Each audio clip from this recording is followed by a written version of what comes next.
Di balik hiruk-pikuk pantai Padang, tepat di kawasan belakang Universitas Negeri Padang, alam meninggalkan jejaknya. Bukan berupa ombak yang tenang, bukan pula pasir yang bersih, melainkan batang-batang pohon dan potongan kayu yang terdampar, berserakan dan diam membisu di sepanjang garis pantai. Kayu-kayu ini bukan datang tanpa cerita.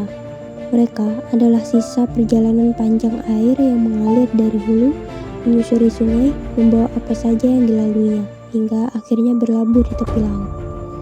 Sehari setelah banjir besar melanda Sumatera Barat, kawasan pantai mulai dipenuhi material kayu berukuran besar, dari patai parkit hingga petenggangan. Pasir yang biasanya lapang kini tertutup batang pohon, seolah pantai berubah menjadi tempat persinggahan terakhir bagi sisa-sisa daratan. Setiap kayu menyimpan kisah. Ada yang dulunya berdiri tegak sebagai pohon, ada pula yang menjadi bagian dari bangunan. Kini semuanya menyatu, terlepas dari asalnya, terseret terus arus yang tak memberi ruang untuk bertahan. Banjir, galaudo, dan longsor yang terjadi bukan hanya peristiwa sesaat, ia meninggalkan bekas yang perlahan terungkap. Bahkan setelah air surut, laut menerima kiriman dari darat, sementara pantai menjadi halaman terakhir tempat alam menyampaikan pesan. Derasnya hujan membuat sungai kehilangan batasnya. Ketika air meluap, tanah tak lagi mampu menahan. Segala yang berada di jalur aliran ikut bergerak menyusuri sungai menuju muara, lalu terdampar di pesisir.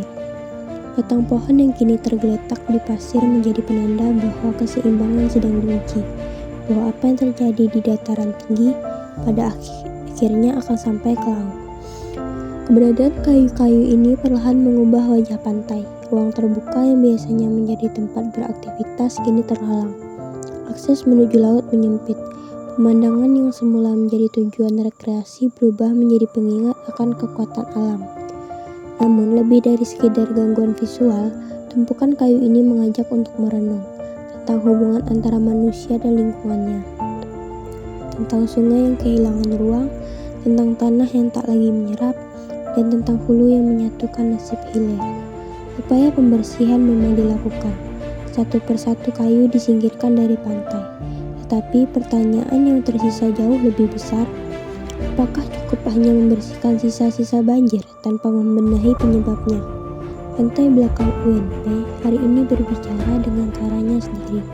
Lewat kayu-kayu yang terdampar, alam seakan mengingatkan bahwa setiap perubahan di daratan akan selalu menemukan jalannya ke laut. Dan selama keseimbangan belum benar-benar terjaga, pantai ini mungkin akan kembali menjadi saksi dari cerita yang sama dengan jejak yang berbeda.